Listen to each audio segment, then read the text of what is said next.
I do not mean to be disrespectful to anyone I talk about in today's video. The video is for entertainment and educational purposes only. The information I collect is from the internet. I compile this information together and make a video. And from this, you guys are more than welcome to draw your own conclusions. Thank you. Hi everyone, and many thanks for joining me. If you're new to my channel, hi, I'm Kat and I like to talk about true crime, conspiracies and all sorts of related things. If you haven't done so already, please don't forget to make sure you hit the big red subscribe button below and also hit the notification bell so you know when new videos I upload. For my returning subscribers and viewers, I would like to thank you all so much for all the lovely comments I always read from you and for the continuous support you are showing me. This is what keeps me and my channel going. Thank you so much. Today I'm going to talk about a very, very famous and always in the news case. Lori Vallow and Chad Daybell. In December 2019, we all learned that two children, Joshua J.J. Vallow and his sister Tylee Ryan, were missing. Since then, their mother, Lori Vallow Daybell, and her new husband, Chad Daybell, have been arrested and charged. This is a very, very complex case with an ongoing investigation and trial. Without getting into great depth into this case, I want to talk about and I want to take you into the timeline of both Lori Vallow and Chad Daybell. In case you missed any information, this is your chance to catch up. This case is greatly covered by a lot of YouTubers out there, but if you want in-depth analysis into it, everything surrounding it, I can recommend It's a Crime YouTube channel which covers in great depth the case. Now, let's get on with it. Are you ready? Carla, are you ready? This is very twisted. It is. Chad and Tammy Daybell married on March the 9th, 1990 in Manti, Utah, according to Tammy's obituary. The couple lived in Springville, Utah, where they founded Spring Creek Book Company, through which Chad Daybell, an author, published many of his books. The couple had 5 children before moving to their home in Salem, Idaho in 2015. Tammy Daybell worked as a school librarian. In 2006, marriage records show Lori married her 4th husband, Charles Vallow. Lori entered the marriage with her son, Colby, and Tylee, the daughter, with her 3rd husband, Joseph Ryan Jr. Family members say in 2014, Charles and Lori adopted Joshua J.J. Vallow. He is the biological grandson of Charles' sister Kay Woodcock, who is married to Larry Woodcock. Social media posts indicate that sometime in 2014, the Vallows moved to the island of Kauai in Hawaii. The couple operated a small business on the island as indicated by business records. The family then moved back to the mainland between 2016 and 2017. While the Vallow family lived in Arizona, Tylee's father, Joseph Ryan, died on April 3, 2018. According to a copy of the medical examiner's report, the cause of death was ruled as a heart attack. He was cremated and little information is available about his death. Almost 1 year before the public announcement of the cases, Chad and Lori made their first appearance together on the Preparing a People podcast, Time to Warrior Up. The two appeared with others on several of the podcasts, many focused on the end of the world. Preparing a People has since removed the podcast and publicly dissociated itself from the couple. 2019. Police body camera footage shows Charles Vallow pleading for Lori to receive mental health help at Community Bridges on 31st of January 2019. Officers determined she had a normal state of mind and she was medically cleared by Community Bridges. 2 months after the podcast begins, Charles files for divorce from Lori in February. He claimed she viewed herself as a god, preparing for the second coming of Christ. Charles claims his wife would kill him if he got in her way to perform her mission. The divorce proceedings are later stopped after Charles says he wants to make the marriage work. During divorce proceedings, the family says Lori disappeared to Hawaii in February for nearly 2 months and left the children with others. Around June, Laurie Daybell's niece, Melanie Boudreau, demands a divorce from her husband, Brandon Boudreau. Brandon claims Melanie affiliated herself with similar beliefs as her aunt and had joined a cult. The demands for a divorce came as a shock to Brandon, as he thought their marriage was fine. On July 11th, Laurie's brother, Alex Cox, shoots and kills Charles Vallow. Alex says the shooting was in self-defense, but police are still investigating the incident. By the end of August 2019, Laurie, Tylee, JJ, Alex and Melanie Boudreau moved to Rexburg, Idaho. On September 8, 2019, Tylee, JJ, Laurie and Alex visit Yellowstone National Park. Officials say this is the last time anyone saw Tylee. The FBI later asks for help from anyone who may have photos of the family taken that day in the park. On September 9, 2019, phone records place Alex on Chad Daybell's property in the general area where investigators would eventually find Tylee's body. That same day, Chad allegedly texts Tammy saying he shot a raccoon and buried it in the area. Laurie Daybell enrolls JJ in school on September the 3rd. Less than 3 weeks later, JJ attends class for the last time and his mother unenrolls him, saying he would be homeschooled. Tylee was never enrolled in school in Idaho. On October the 1st, Laurie rents a 10 by 10 storage unit from Self Storage Plus in Rexburg. Surveillance video at the facility, exclusively obtained by EastIdahoNews.com, shows Laurie and the man associated with her visiting the unit 9 times in October and once in November. Often the man, who appears to be Alex, comes alone. Another visit shows Alex and the man, who appears to be Chad. During one visit, Chad and Laurie appear to visit the storage facility together. On 2nd of October, Brandon Boudreau says he was shot at, with the bullet missing his head by inches. Arizona Central reports the shooter was driving a Jeep registered to then dead Charles Vallow. That same day, Laurie purchases a wedding ring on Amazon, later seen on her finger at Chad and Laurie's beach wedding. Days later, on October the 9th, Tammy Daybell calls 911 and says a masked man shot at her in her driveway with a paintball gun. She posts about the experience on Facebook, saying she has no idea who the person was or why they would shoot at her. 10 days later, Chad Daybell calls 911 saying Tammy died in her sleep at their Salem home. Detectives visit the home and investigators originally ruled the death as natural. Tammy is buried at the Evergreen Cemetery in Springville on October 22nd. The family holds a memorial service in Rexburg the following day. A friend of Tylee told the Post Register she received a text from Tylee's number on October 25th. The text read, "Hi, miss you guys too, love you." Within weeks of Tammy's death, Chad and Laurie are married in Hawaii on November the 5th. They then return to Rexburg. Over the coming weeks, police say Chad told witnesses that Laurie had no minor children. Police also say Laurie told people Tylee died years earlier. On November 26th, the Rexburg Police Department conducts a welfare check for JJ at the request of his grandparents Larry and Kay Woodcock. They had not spoken with the boy in months.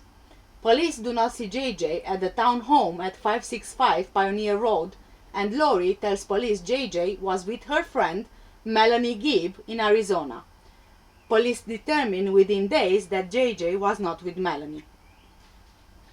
The next morning, on November 27th, the Rexburg Police Department serves a search warrant. When police arrive, they discovered the Daybells had quickly left.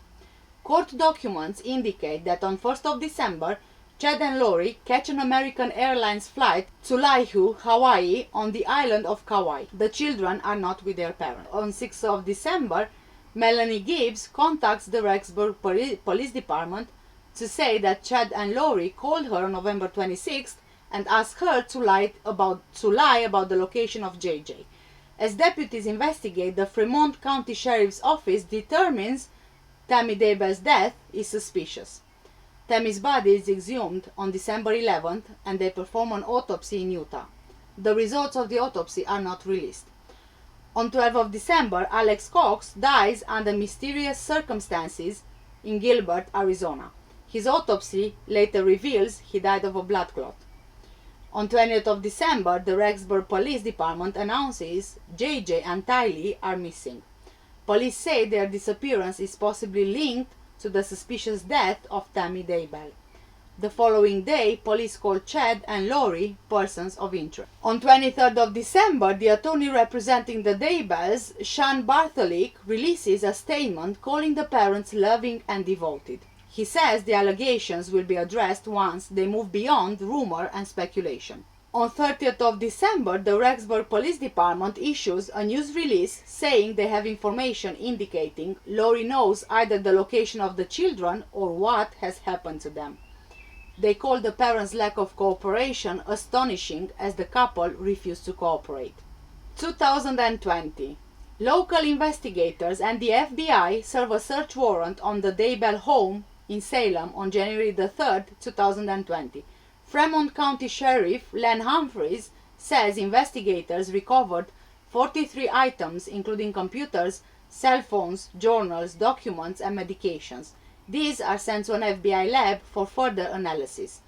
As investigators continue to look for the kids, Larry and Kay Woodcock traveled to Rexburg from their home in Lake Charles, Louisiana.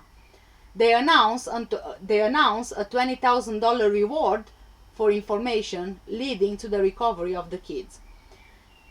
Chad Daybell's brother, Matt Daybell, pleads for him to cooperate with the investigation on 10th of January. Matt says his immediate family had little association with Chad due to concerns about his religious claims and books he authored.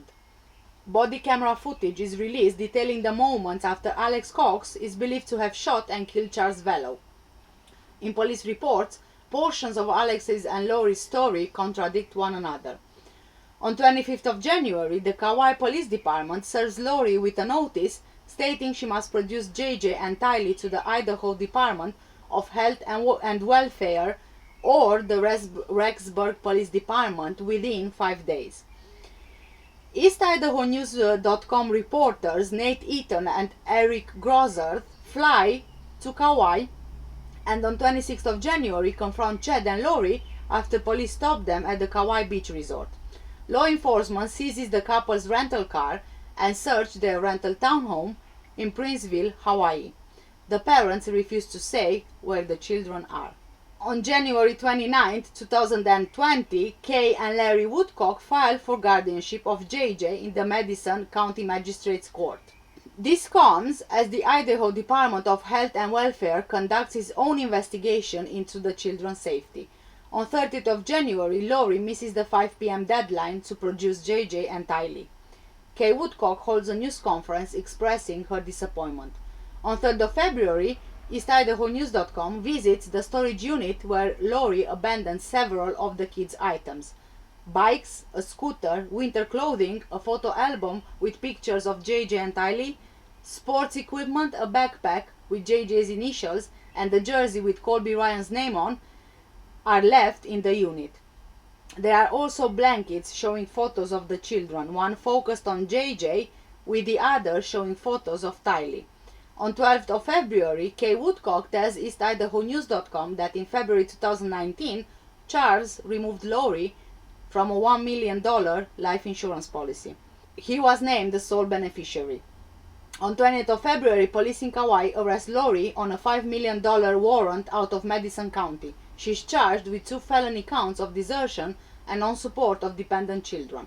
She is also charged with arrests and seizures, resisting or obstructing officers, criminal solicitation to commit a crime, and contempt of court, willful disobedience of court, process or order.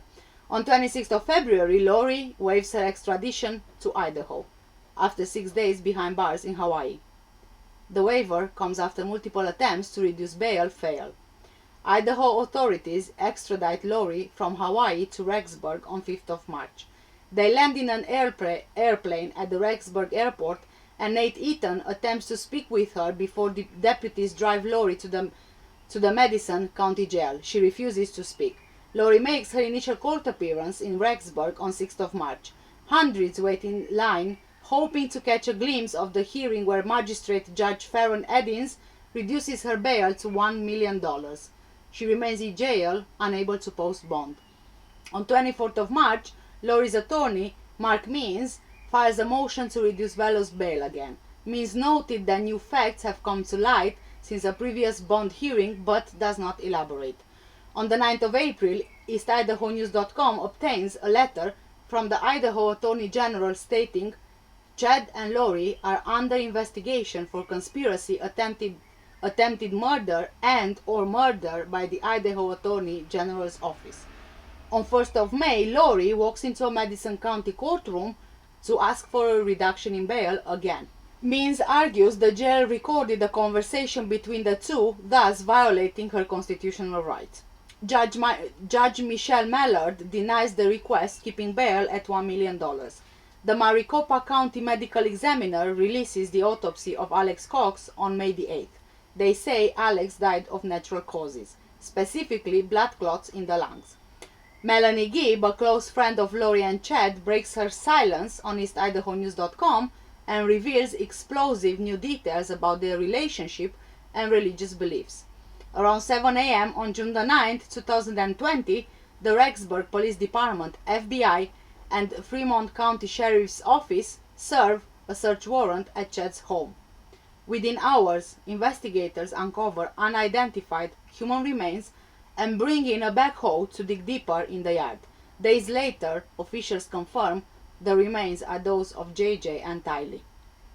Around 11:30 a.m. on June the 9th, Chad is taken into custody about a mile from his home, just moments after law enforcement find the remains. He's booked into the Fremont County Jail on 2 felony charges of concealment, distribution, or alteration of evidence. Chad makes his first court appearance on June the 10th via video from the jail.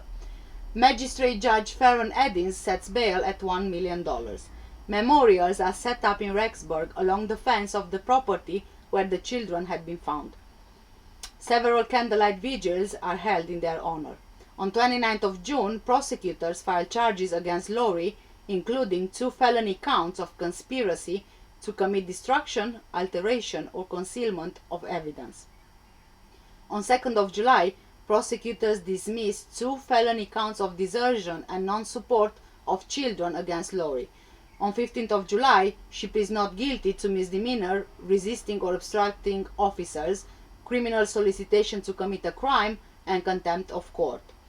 On 3rd and 4th of August, the preliminary hearing for Chad Daybell is held in Fremont County.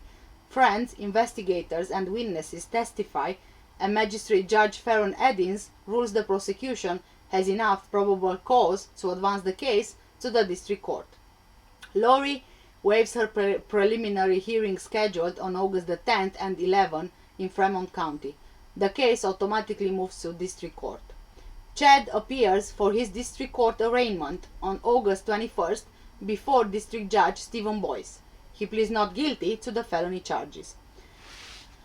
On 27th of August, Chad's attorney John Pryor asks District Judge Stephen Boyce to dismiss the entire case against his client. Rob Wood files a motion on 1st of September asking to combine the cases for Chad and Lori. He says having the cases would be more efficient for those involved since he plans to present the same evidence and witnesses. On 10th of September, Lori is arraigned in district court where she pleads not guilty to the 2 felony counts of conspiracy to commit destruction, alteration, or concealment of evidence. On 19th of October, the anniversary of Tammy Daybell's death, her parents and siblings announced the creation of the Tammy Douglas Daybell Foundation to honor her legacy of service and love of literacy. On November the 5th, EastIdahoNews.com obtains audio of Lori saying she was going to murder her 3rd husband, Joe Ryan, while speaking at a meeting in October 2018. She says she became closer to God and did not need to act against Joe. In January 2021, just a few months ago, An audio recording between prosecutor Rob Wood and Summer Shiflett, Lori's sister, is released. Wood tells Summer he plans to file conspiracy to commit murder charges against the Daybells. Wood tells Summer on February the 4th, the Fremont County Sheriff's Office announces Tammy Daybell's autopsy is complete, but details are not released. That same day, newly elected Fremont County Prosecuting Attorney Lindsay Blake requests the Tammy Daybell death investigation case be sent back to her office from the Idaho Attorney General. The Attorney General transfers the case. On 22nd of March, Madison County Prosecutor Rob Wood adds veteran homicide attorney Rachel Smith of Missouri to his team to assist in the case against Chad Daybell. At the end of March, the trial of Lori Vallow and Chad Daybell has been pushed back after Lori Vallow's attorney made a request during a brief status conference in the case, saying he needed more time to examine evidence in the case. The trial will be pushed back at least until fall. Quote, "Having gone through all the discovery that I have been provided at this point, I still have about 30 items on my list that I need to discuss with prosecutors Mr. Wood and Mrs. Smith. In terms of items, I need them to provide to me," defense lawyer John Pryor said. "I don't know how long that is going to take or what that process is going to involve, so my position is simply that I am clearly going to need more time." End of quote. Chad Daybell is charged with 2 felony counts of concealment of evidence and 2 felony counts of conspiracy to conceal evidence, while Lori Vallow is charged with 2 counts of conspiracy to commit alteration, destruction, or concealment of evidence, as well as misdemeanors for resisting or obstructing officers, criminal solicitation to commit a crime, and contempt of court. Although prosecutors have said the children were victims of homicide, neither Lori Vallow nor Chad Daybell have been charged with killing them. A joint trial for the couple was set for July the 12th. Judge Stephen Boyce agreed to vacate that trial date and move it further back, even as he warned the attorneys that his schedule is rapidly filling up. The new trial date for Lori Vallow and Chad Daybell has not yet been set.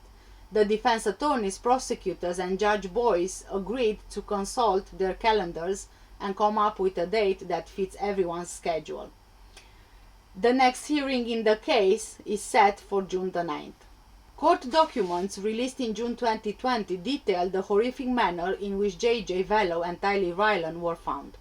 The information is in an 11-page affidavit of probable cause that was unsealed by Magistrate Judge Farron Eddins. The last time Tylee Ryan was seen alive was on September the 8th, 2019, on a trip to Yellowstone National Park with their mom, uncle, Alex Cox, and JJ.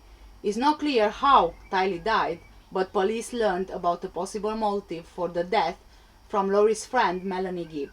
Months earlier in the spring, Lori had told Gibb that Tylee had become a zombie, meaning her spirit had left her body and she had become dark.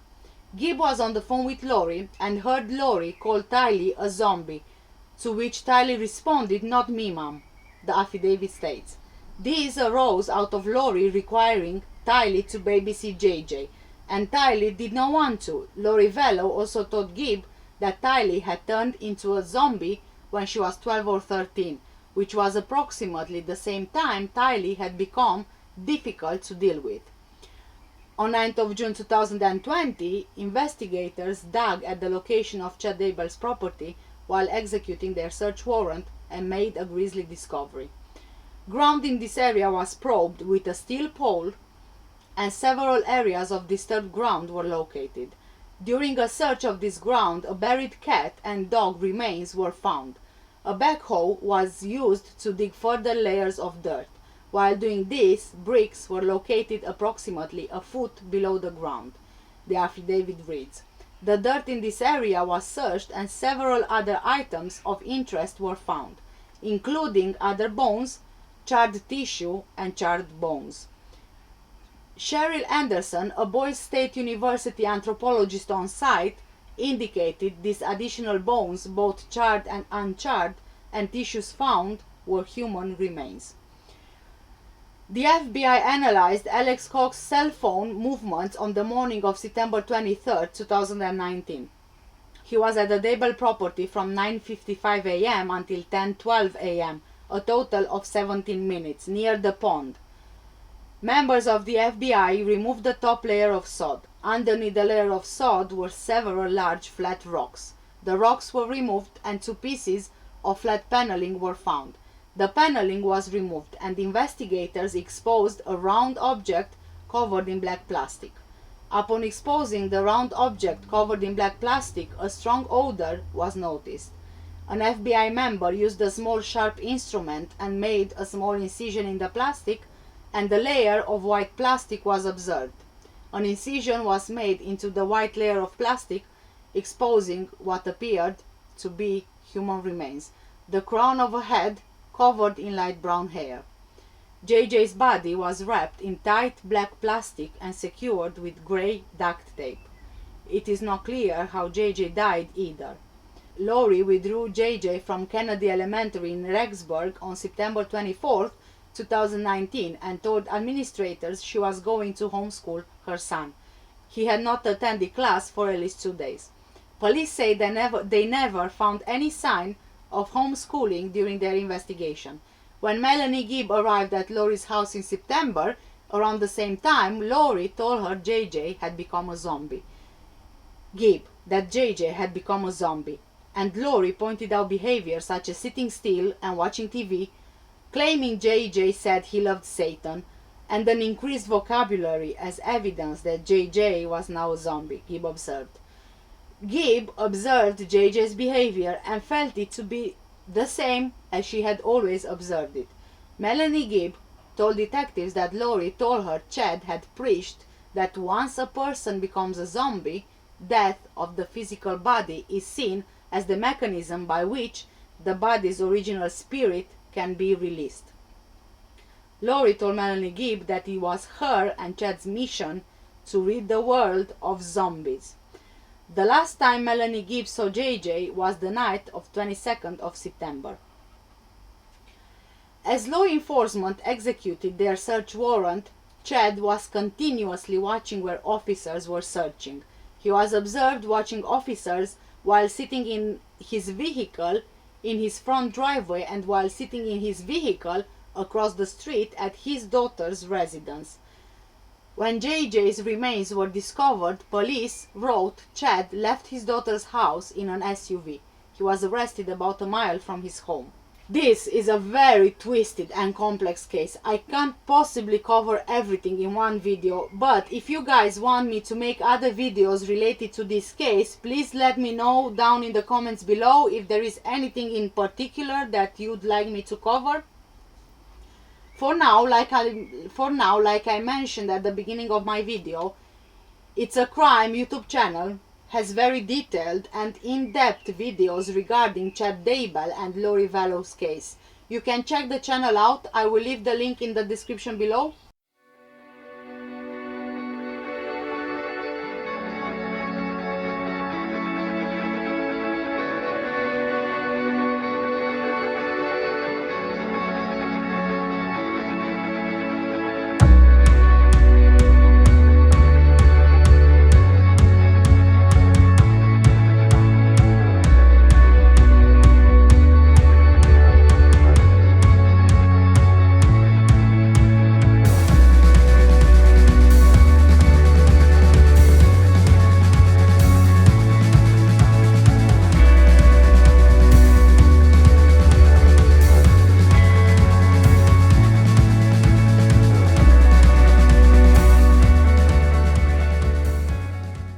Thank you so much for watching. Thank you so much for joining and watching today's video.